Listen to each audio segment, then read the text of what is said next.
और उत्तर प्रदेश के माननीय मुख्यमंत्री जी का बहुत बहुत आभार व्यक्त करता हूं कि आज मुझे अपने प्रदेश को, जहां मैं पैदा हुआ, जहां पला बढ़ा, जहां अपने संवर्ग में लगभग 20 साल की मैंने सेवा की, वहां पर एक बार दोबारा सेवा करने का मौका मिला है। आप में से ज़्यादा लोग मुझे जानते होंगे, व्यक्तिगत तौर पे जानते होंगे, क्योंकि यहाँ पे मैं तमाम सारी जिम्मेदारियां निभा चुका हूँ उत्तर प्रदेश सरकार में, आते भी रहे और आता भी रहा। यस, भारत सरकार से मैं जब सचिव के रूप में या एडिशनल सेक्रेटरी के तौर पे अन्य जिम्मेदारियों के तौर पे आता भी रहा हूँ, तो आपके साथ पूरी तरह से जुड़ा भी हूँ। मेरे लिए ये जिम्मेदारी एक पूरी सेवा है, और वो सेवा है अपने प्रदेश के तमाम सारे लोगों को, उनके लिए जो भी बेस्ट से बेस्ट मैं कर सकता हूँ, और वो करने के लिए जो हमारे तमाम सारी पूरे सिविल सर्वेंट्स की जो फौज है, उनको जिस प्रकार से मैं सही तरीके से उपयोग कर सकता हूँ, जिससे कि आपको जानकारी है कि पूरे देश में पिछले 7 सालों में जिस प्रकार का अभूतपूर्व परिवर्तन की लहर है, और जिसका मैं खुद साक्षी हूँ। भारत सरकार में 7.5 साल मैं housing and urban affairs ministry में लगभग 3 साल एडिशनल सेक्रेटरी रहा, और 4.5 साल से ज़्यादा अवधि में मैं सेक्रेटरी रहा housing and urban affairs ministry का। और इतने सारे काम पूरे देश के कोने कोने में, चाहे अरुणाचल हो, चाहे वो कश्मीर हो, चाहे केरल हो, चाहे तमिलनाडु हो, पूरे देश के कोने कोने में जिस प्रकार के भूतपूर्व परिवर्तन की लहर है, और उसमें हमारा उत्तर प्रदेश भी काफी आगे है। तो एक तरफ तो हमारे माननीय प्रधानमंत्री जी की आकांक्षाएं और उनकी जो विजन है देश को एक नए लेवल पे ले जाने की, और दूसरे तरफ मैं दूर से अभी तक देखता था, जब कभी मैं उत्तर प्रदेश आया रिव्यू करने के लिए, तो मैं बहुत हमेशा माननीय मुख्यमंत्री जी का आशीर्वाद लेने के लिए जरूर आया, और उनका जो मैं तरीका देखता था, जहाँ पे हमारे मंत्रालय में जब 2017 में माननीय मुख्यमंत्री जी यहाँ पे उन्होंने चार्ज ग्रहण किया, उसके पहले हमारे मंत्रालय के चाहे स्वच्छ भारत मिशन का कार्यक्रम हो, उत्तर प्रदेश सबसे पीछे हुआ करता। अगर आप पीछे जाए, 2018 का जो स्वच्छ सर्वेक्षण हुआ था, उत्तर प्रदेश के शहर नीचे पायदान में, बिल्कुल सबसे नीचे, पूरे देश के सबसे नीचे पायदान हुआ करते थे। और अभी जब 2021 का जो स्वच्छ सर्वेक्षण का रिपोर्ट निकली है, तो उत्तर प्रदेश उसमें 5वां स्थान प्राप्त करता पूरे देश में। पहले बार उत्तर प्रदेश के शहर पहले 50 में भी आए। सब जगह एक परिवर्तन के लिए आपका बनारस शहर जो है, जितने भी गंगा टाउन उसमें टॉप पे आया। यहाँ पे 100% शहर ODF हो गए, ODF प्लस भी संख्या बढ़ गई, और अब मैं यहाँ आया हूँ ODF प्लस ही नहीं बल्कि सारे शहरों को ODF प्लस करवा देंगे, ODF प्लस करवा देंगे। ये मेरा अपना कमिटमेंट होगा, क्योंकि मुझे लगता है कि अगर परिवर्तन होगा तो सबसे पहले सफाई के साथ होना चाहिए। जहाँ पे हमारा हाउसिंग का कार्यक्रम था, प्रधानमंत्री जी ने एक बड़ा लक्ष्य, देश के लिए बहुत बड़ा लक्ष्य लिया कि हम हर एक को आजादी की 75वीं वर्षगांठ के पहले हर एक को अपना मकान देंगे, और ऐसा मकान जो कि वहाँ की विमेन के नाम पे होगा, वहाँ की घर की जो गृहिणी है उसके नाम पे होगा, हर मकान जिसमें शौचालय होगा, हर मकान जिसमें पीने का पानी होगा, गैस का चूल्हा होगा, और उसके साथ सैनिटेशन की व्यवस्था होगी। इस कार्यक्रम में जब माननीय प्रधानमंत्री जी ने इसको संकल्प किया 2015 की, जो उन्होंने जब पहले बार प्रधानमंत्री आवास योजना लॉन्च किया, कोई सोच नहीं सकता था दुनिया में, पूरे दुनिया में मैं बोलता हूँ, पूरे दुनिया में कोई सोच नहीं सकता था इतना बड़ा संकल्प कोई ले सकता है। और हम लोगों ने एक पूर्वानुमान लगाया, लगभग 1 करोड़ की जरूरत थी, और आज जब मैं वहां से लौट के आऊं, कल ही मैंने चार्ज हैंडओवर किया, 1 करोड़ 14 लाख मकान हमने सैंक्शन कर दिया। 91 लाख मकान हमने ग्राउंड भी कर दिए थे। 53 लाख ज्यादा मकान हमने पूरे करके लोगों को दे दिया था, जिनका पूरे देश भर में मैं भ्रमण करता रहता हूँ। आप लोग वाकिफ होंगे मेरे काम करने के स्टाइल से, चाहे मैं CDO रहा हूँ लखनऊ का, चाहे मैं DM रहा हूँ आगरा या सोनभद्र का, या मैं प्रमुख सचिव रहा हूँ मुख्यमंत्री का, या प्रमुख सचिव किसी भाग का, मैं दफ्तर में बैठ के नहीं बल्कि फील्ड में जाकर के काम करता हूँ, और सब चीज को नजदीक से देखता हूँ। यही काम मेरा भारत सरकार में भी कार्य की मेरी अपनी तौर तरीका था पूरे देश भर का मैं भ्रमण करता था और सब जगह देख करके खुशियां होती थी, मन में इतनी तसल्ली होती थी कि किसी के घर में बच्चे का या उसकी माँ का या उसके लोगों का इतनी खुशियां देखते थे जिसको आवाज मिल से। मैं बता दूं उत्तर प्रदेश में 2017 में केवल 18,000 मकान सेंक्शन। आज उत्तर प्रदेश में लगभग 17.5 लाख ज्यादा मकान सेंक्शन, लगभग 9.5 लाख ज्यादा मकान पूरे हो चुके हैं और लोगों को दिए जा चुके हैं। वो मकान जिसमें चूल्हा भी है, पानी भी है, सैनिटेशन की व्यवस्था भी है, ये सारी की सारी बिजली भी है, सारी व्यवस्था दी चुके। और उत्तर प्रदेश के बहुत सारे शहरों में व्यक्तिगत रूप में जाकर मैं देख चुका हूँ भारत सरकार के सचिव के रूप में। ये बहुत बड़ा चेंज हुआ। इनफैक्ट पूरे देश में जो हमारा हाउसिंग का प्रोग्राम है उसमें उत्तर प्रदेश नंबर 1 था पिछले साल। हर साल हम लगातार इसका ग्रेडिंग करते हैं। उत्तर प्रदेश नंबर 1 था। 2021 के जो 2020 का जो असेसमेंट हुआ था, अब 2021 का असेसमेंट अब आए। जो हमारा कार्यक्रम था स्मार्ट सिटी का, जिसमें पूरे देश में माननीय प्रधानमंत्री जी ने एक लक्ष्य रखा। पहले बार देश में पहली बार इस प्रकार की सोच आई कि हम लोग, अभी तक व्यवस्था ये हुआ करती थी डेवलपमेंट का, पूरा एक डेवलपमेंट का एक व्यवस्था ये हुआ करती थी कि हम ऊपर से कुछ दे देते थे, आपको कुछ देंगे, आपको कुछ देंगे। ये नहीं सोचते थे कि हमें आगे क्या करना है और उनका क्या इन्वॉल्वमेंट हो। पहले बार लोगों के साथ एंगेज करके, पीपल्स कंप्लीट एक्सटेंसिव एंगेजमेंट के साथ, पूरे चैलेंज, पहले बार देश में चुनौती की व्यवस्था, चुनौती के साथ देश में 100 शहर चुने गए, जिसमें उत्तर प्रदेश में 10 शहर चुने गए। और मुझे खुशी है कि इन 10 शहरों के बारे में लोग सोचते थे कि क्या हो रहा है, क्या होगा। आज 2021 में जब मैं आता हूं, मुझे इतनी खुशी होती है कि पूरे उत्तर प्रदेश देश का प्रथम स्थान प्राप्त करता है स्मार्ट सिटी के इम्प्लीमेंटेशन के बारे में। और अब हम केवल उन 10 शहरों तक सीमित नहीं रहेंगे। मैं इस मिशन को मूवमेंट के तौर पे कन्वर्ट करना चाहता हूं कि हमारे उत्तर प्रदेश के सारे शहरों का अर्बनाइजेशन कंप्लीटली स्मार्ट होना चाहिए। ये हम माननीय मुख्यमंत्री जी के अभी मेयर्स कॉन्फ्रेंस हुई थी बनारस में, जहां पे आपसे चर्चा हुई थी, स्मार्ट सिटी के बारे में प्रेजेंटेशन भी हुआ था। और वो स्मार्ट अर्बनाइजेशन, ताकि हमारे प्रदेश का हर एक शहर, जहां पे चाहे उनकी सड़क बने तो स्मार्ट सड़क बने, वहां पे लोगों की रिहायशी बने तो स्मार्ट उनकी रिहायशी होनी चाहिए, उनके लिए एजुकेशन की व्यवस्था, स्वास्थ्य व्यवस्था। इसमें पैसा ज्यादा खर्च नहीं होता, ये मेरा भारत सरकार का अनुभव कहता है। इसमें एक सोच की जरूरत होती है, एक सोच में परिवर्तन की आवश्यकता होती है। उस परिवर्तन को लाने के लिए मैं अपने अधिकारियों के साथ बात करूंगा और हम लोग उसको लाने की पूरी कोशिश करेंगे।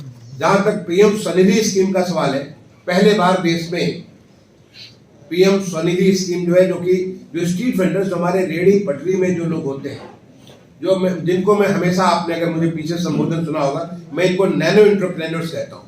नैनो एंटरप्रेन्योर्स में सबसे छोटे स्तर के एंटरप्रेन्योर्स, ये उद्यमी है, क्योंकि ये इनमें मद्दा है एक उद्यम करने का, खर्च करके, पैसा पैदा करके अपने परिवार को भी पालने का और अपने व्यवसाय को भी आगे बढ़ाने का।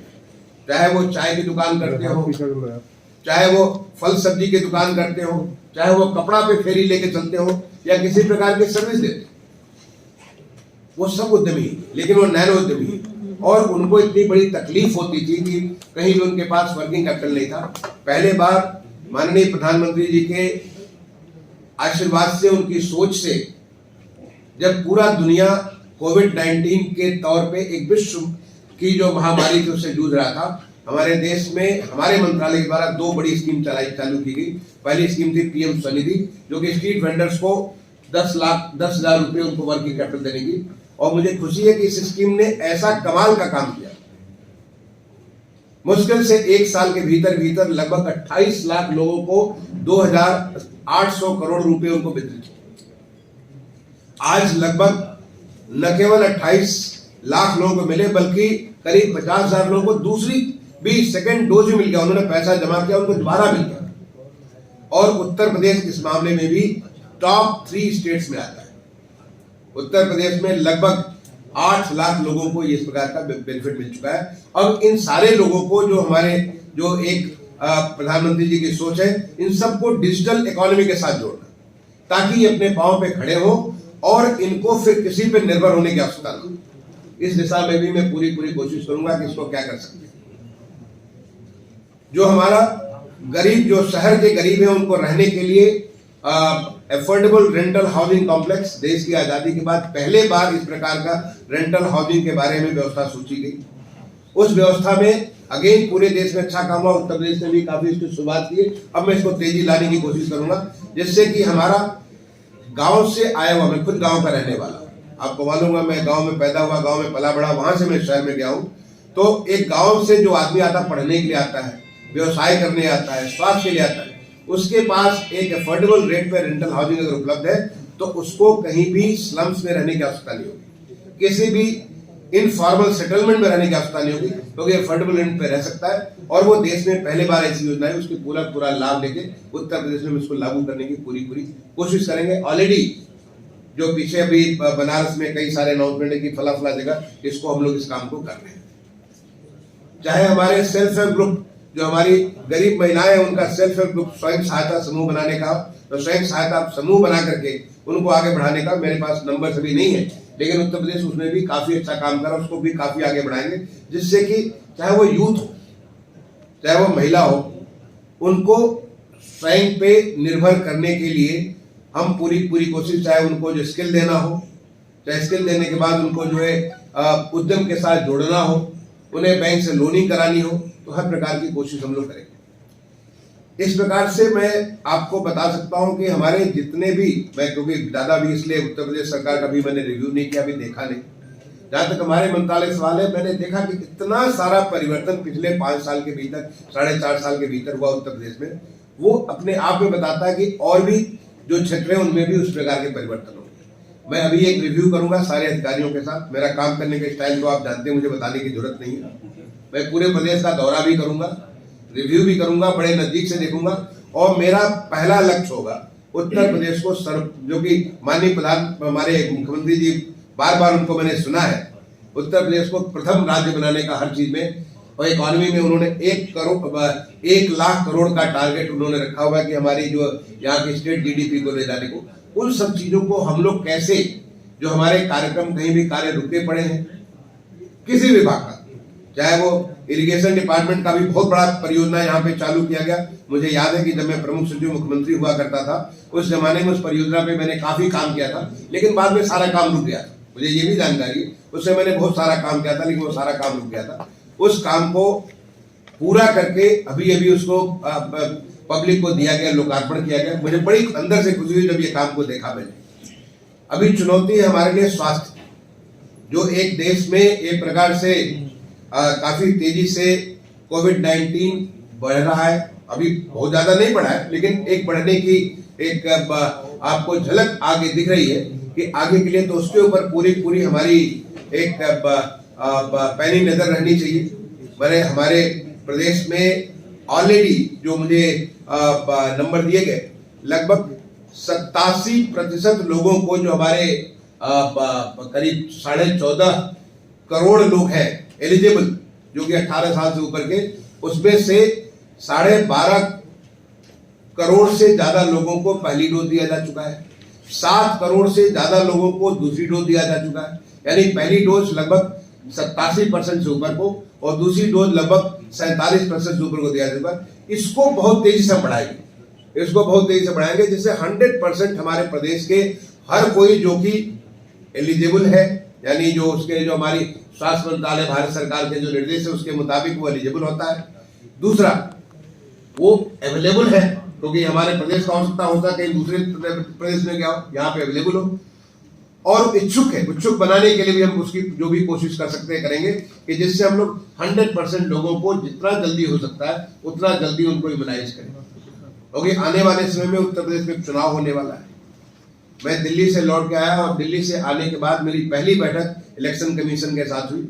इलेक्शन कमीशन ने इसके बारे में चिंता व्यक्त की, और मैंने उन्हें पूरी तरह से आश्वस्त किया कि अपने अधिकारियों के साथ बैठ करके पूरी एक स्ट्रेटजी के साथ हम लोग कोशिश करेंगे कि सारे के सारे लोगों को वैक्सीनेट करें।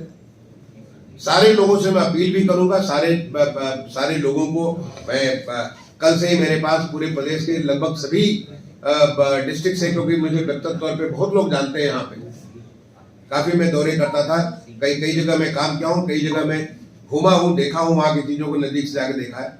लोगों के फोन आ रहे थे। मैं सबसे रिक्वेस्ट करूंगा कि जो हमारे कोविड प्रोटोकॉल है, अभी आज की डेट में यहाँ पे रात्रि का कर्फ्यू है, रात्रि का कर्फ्यू लगा तो उसका पूरा पालन होना चाहिए। जो कोविड प्रोटोकॉल है, चाहे आपको मास्क लगाने के बारे में हो, एक सोशल डिस्टेंसिंग मेंटेन करने के बारे में हो, आपको हैंड सैनिटाइज करने के बारे में हो, ये सारे के सारा पूरा का पूरा पालन होना चाहिए। और जहां नहीं पालन होगा हम लोग कोशिश करेंगे अपने जो हमारा तंत्र है उस तंत्र के माध्यम से उसको पूरा पूरा पालन कराएं, क्योंकि ये पालन करना हम सबके हित में है। हम सबको अगर स्वस्थ रहेंगे, हमारी जिंदगी बरकरार रहेगी, तो जिस काम में हम लगे उस काम को पूरा करेंगे।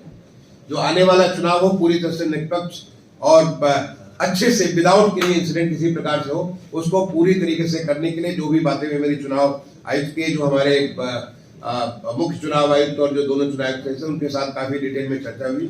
उन सारी चीजों को हमने सुरक्षित करने के लिए उन्हें पूरी तरह से आश्वस्त किया है और मुझे पूरा कॉन्फिडेंस है कि इसमें कहीं कोई दिक्कत नहीं आएगी, क्योंकि मैंने बहुत चुनाव खुद कराए हैं, एज ए एसडीएम भी कराए हैं, एज ए डीएम भी कराए हैं, as a secretary, principal secretary, बहुत सारे रूप में देश में भी बहुत सारे हमने जाकर के एज इलेक्शन ऑब्जर्वर के तौर पे मैंने चुनाव कराए। इसलिए मुझे इस बात का कोई संदेह नहीं है कि कहीं हमें दिक्कतें होंगी।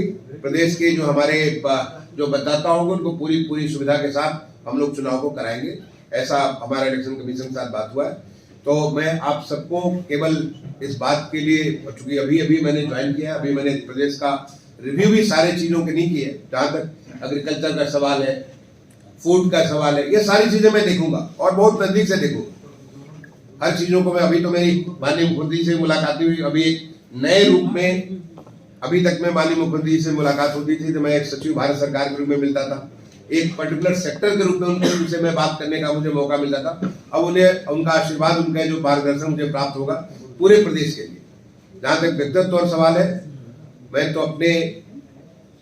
अपने सारे लोगों को मैंने प्रणाम करता हूं कि मुझे ये मौका मिला है अपने प्रदेश को कुछ देने का, और मैं दूंगा बहुत कुछ, इसमें मुझे कोई शक नहीं है। अपने तरफ से कोई गुंजाइश नहीं छोड़ूंगा कि अपने प्रदेश को आगे बढ़ाने के लिए जो हमारे माननीय प्रधानमंत्री जी की एक सोच है, एक उनका जो मैंने हर मौके पे मैंने उनको महसूस किया है भारत सरकार के सचिव के तौर पे, जो उनसे मैंने मार्गदर्शन, उनसे जो तमाम सारी चीजें मैंने सीखी हैं उन चीजों को लाने के लिए, और जो मैंने मुख्यमंत्री जी को देखा है, चाहे कोविड का अवसर हो या तमाम सारे डेवलपमेंट के पूरे प्रदेश में, जैसे अब आप बताओ मेट्रो के बारे में,